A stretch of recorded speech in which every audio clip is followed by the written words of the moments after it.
Okay, so we're going over the oral language and why it is important. I think it is highly important because I feel as a lot of students nowadays doesn't get the oral language they need to learn at home, as I feel like a lot of our parents are just working to provide for their kids and they just don't have the time to really sit down and discuss. And that's not true for everyone, but it is true for some kids, unfortunately. And so I think we definitely do need to have a strong oral language in the classroom.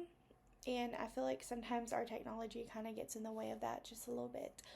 But if you use technology, it can be amazing. But at the same time, I do think it does kind of take over our lives a little bit. That's for another discussion. But I do think oral language is very, very important, and I think they definitely it needs to be enforced or used in the classroom a lot more. And by that, you can do it by rhyming. There's so many ways to use oral language: discussion, read alouds, having the students read aloud with you, and just having everyday discussions, whether it's the kids' feelings or the students' feelings, or talking about what they did over the weekend. Just little discussions, I think, are very important and that students do need to experience. So the three components that we will be going over is phonology, morphology, and the pragmatics. So the first three are the ones I decided to go over.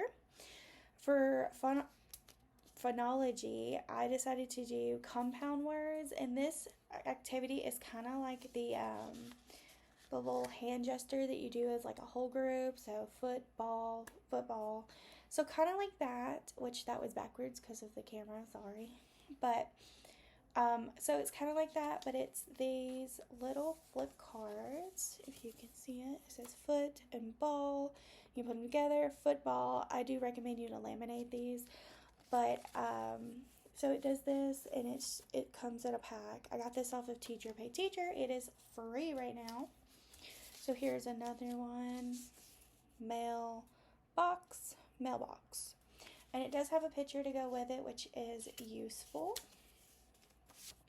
Oops, that one's mixed up. And then we have cowboy. So it's kind of like the hand thing. It's just a little different, maybe a little different activity that the students can do individually or in a small group, or it could even be like a table time lesson. I noticed those are really popular right now. And then for my morphology, I did suffixes, a word sort, and so it looks like this. And we have li, full, er, and ish, ish. So we have this little word sort, and it comes with all these words. I did cut up a few, but I'll show you in just a second what that looks like. But they do come in with a whole bunch, and you can just laminate them. I would blow them up a little bit, make them a little bigger. But I'm gonna move you on a little bit. Let's see if I can do it. Okay. I don't know if I can see. Okay.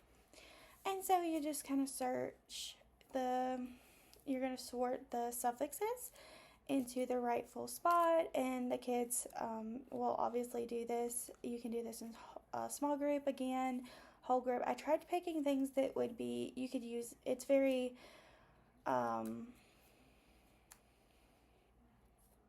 you can use it in multiple different ways. Sorry, my brain's not working today. You just use it multiple different ways, whether it's small group, individual group, and it does just come with a lot of other things. And obviously, you would want the kids to say the words as they do this, or maybe say the suffixes as they do this. So if they have joyful, the suffix is full.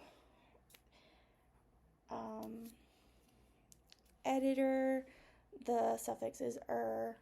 So just little things like that can really help them build on their oral language. And then this one is this is a pragmatic activity. And since Thanksgiving's right around, I decided to do this one, and it is our social. These are social scenarios, and it just says during Thanksgiving dinner you accidentally burp really loudly, and everyone turns to look at you. And then it's like, how would you feel? What would you do in this scenario? This is a great thing to use as a discussion. You know, you can do it in a whole group, circle time, or carpet time. I think it's called carpet time now. But you can do this kind of stuff however you want, whether it's whole group or not discussion. And you can kind of build off of it. You can also build stories and stuff off of it. But I think that's a really fun activity. And so those are the 3 activities I decided to do. And then, again, I do think that we do need more oral language with our students. And so some of these activities will help students build their oral language, definitely if they are not receiving it at home as much. And so that's all I have.